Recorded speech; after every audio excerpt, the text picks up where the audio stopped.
I mean, not a murder, but you took a blame of that death.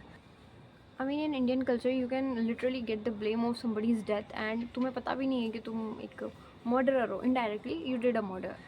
So जब मैं 12th में थी तो मेरा एक्सीडेंट हुआ था 30 सितंबर को, एंड उसी सेम डे मेरे ताऊ जी की डेथ हुई थी. सो ऐसा हुआ था कि जब 6 बजे उनकी डेथ हुई, एंड 6 बजे मेरे को होश आया. समझ रहे हो, शाम को 6 बजे मेरा एक्सीडेंट हुआ एंड शाम को 6 बजे उनकी डेथ हुई. सो सबको ये लगता था कि मतलब उनकी जो मतलब मेरी डेथ उन्होंने अपने सर ले ली, एंड वो मतलब उनकी डेथ हो गई.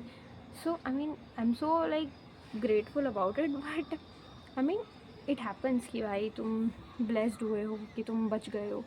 But I literally got like 2 months depression भाई, कि मैं किसी की डेथ के वो रीज़न बन चुकी हूँ कि कोई मेरी वजह से मर गया है. एंड मुझे वो चीज़ बहुत बुरी लगी थी उस टाइम पे कि मैं एक, समझ रहे हो, आपकी एक 12th क्लास की बच्ची भाई, वो क्या ही समझेगी.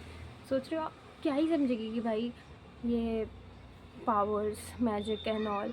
मेरे को सिर्फ ये सुनाई दे रहा था कि मेरे वजह से मेरे ताऊ जी की डेथ हो चुकी है.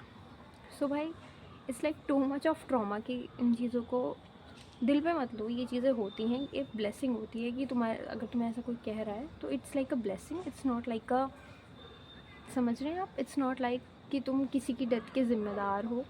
तो कभी भी इस चीज़ का ट्रॉमा मत लेना गर्ल्स.